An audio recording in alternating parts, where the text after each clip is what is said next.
penting sekali supaya tadi ada rambu-rambu, jangan menjadi orang pelit, jangan menjadi orang boros tadi dalam tafsirnya. Nanti bisa saja pemahamannya sesuai dengan hawa nafsu. Di saat dikatakan, kenapa kamu pelit? Dia menjawab, aku tidak pelit, aku nabung, menyiapkan masa depan. Ini kan hawa nafsu juga, kan begitu. Kan? Jadi betul pertanyaan yang menarik sekali, seperti apa? Begini, Anda punya pikir tentang sekolah. Itu pun Anda bisa sambil berjalan, sebab rezeki kan Allah berikan, kadang jatah anak di tahun yang akan datang, rezekinya juga di tahun yang akan datang. Sehingga di hari itu, di saat itu Anda mampu mencukupi anak-anak untuk makan dan seterusnya, Anda sudah mulai berpikir untuk berbagi. Biarpun Anda belum punya tabungan 4 tahun yang akan datang seperti apa.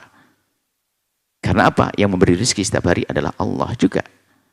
Sehingga dengan pemberian Anda kepada orang lain, bisa jadi itulah yang mengundang nanti rezeki Allah lebih banyak lagi. Bukankah janji Allah seperti itu? Nah, jadi artinya apa?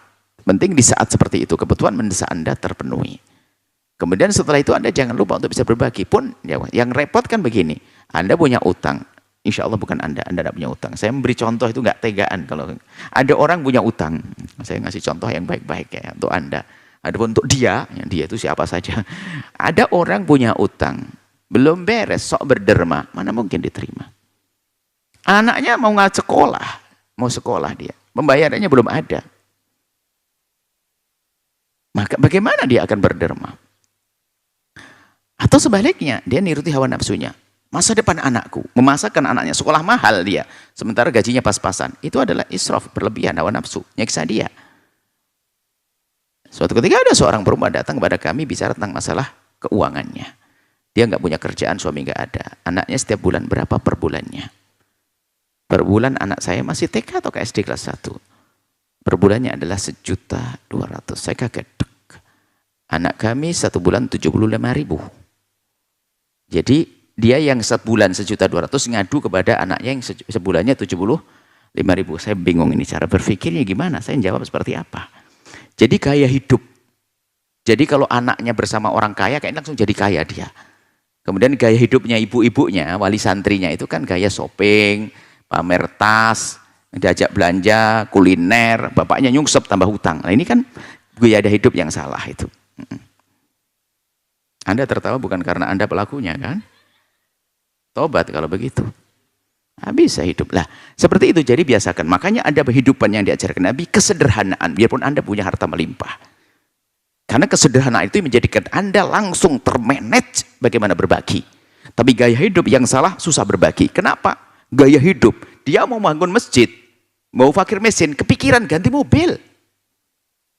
Padahal mobilnya juga masih nyaman-nyaman saja. Makanya orang yang gaya hidupnya tinggi susah berderma. Atau lingkungan negara yang gaya hidupnya mahal, maka susah berderma.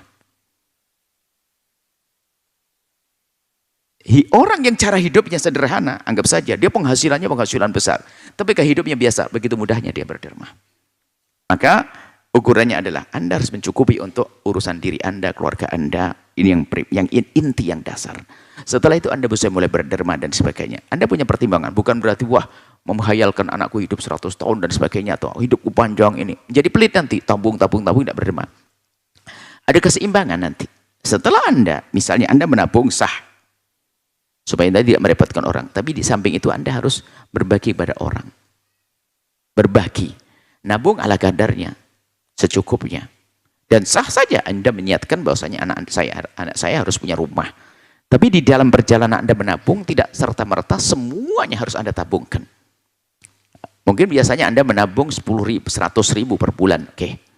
Tapi mungkin suatu ketika Anda melihat ada orang lebih butuh dari Anda bisa kurangi menjadi 80.000 kok. Tapi orang pelit enggak? Waduh, ini kan nanti enggak cukup-cukup, nabung saya lambat nanti. Ada orang lebih perlu, maka Anda pertimbangkan. Sehingga dengan keadaan Anda lebih kaya dari dia saat itu. Maka Anda harus berbagi. Hati-hati ya. Harapan nabung, nyimpen, itu bagi orang pelit juga membahayakan sekali. Sehingga ada batasnya. Wah kan kita belum cukup. Saya bayangin, anak saya targetnya satu rumah harus 300.000, 300 juta, atau 1 miliar. Belum kumpul. Bukan begitu caranya. Jadi rizki mungkin. Membiasakan berbagi sekecil apapun, itu penting, biarpun mohon maaf, ada orang punya gaji sehari hanya 40 ribu. Kebutuhan makannya adalah mungkin pas-pasan. Tapi dia harus membiasakan untuk bisa berbagi dengan cara, oke, untuk hari ini belanja saya, biasanya kok bayamnya itu 6 ikat, saya akan ganti dengan 3 ikat. Pun suami saya nggak akan tahu, hanya nyari aja di tempat sayur kok nggak ada. Tapi 3 ikatnya sudah dibagi ke tempat lain. Itu cerdas. Tidak akan terkurangi. Sesaat-sesaat begitu. Ya gitu. Jadi Anda biasakan dari kecil. Makanya memang betul-betul, makanya ilmu membatasi antara jangan pelit, jangan berlebihan, ini harus betul-betul dengan pertimbangan. Pelit banget kacau nih. Pelit nggak pernah berderma. Boros nggak bisa berbuat apa-apa. Lah boros kepada dirinya sendiri, apalagi. Boros untuk dirinya sendiri. Lah boros untuk orang lain bisa jadi tidak ikhlas.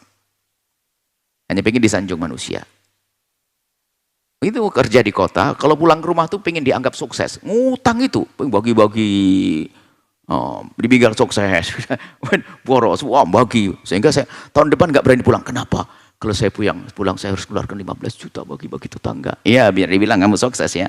Itu berarti gengsi dia. Pengen berbuat baik, hanya ingin dipandang manusia. Makanya pandang Allah nanti akan damai. Jadi Anda punya penghasilan pas-pasan, keluarga cukup, sisihkan sedikit untuk Allah.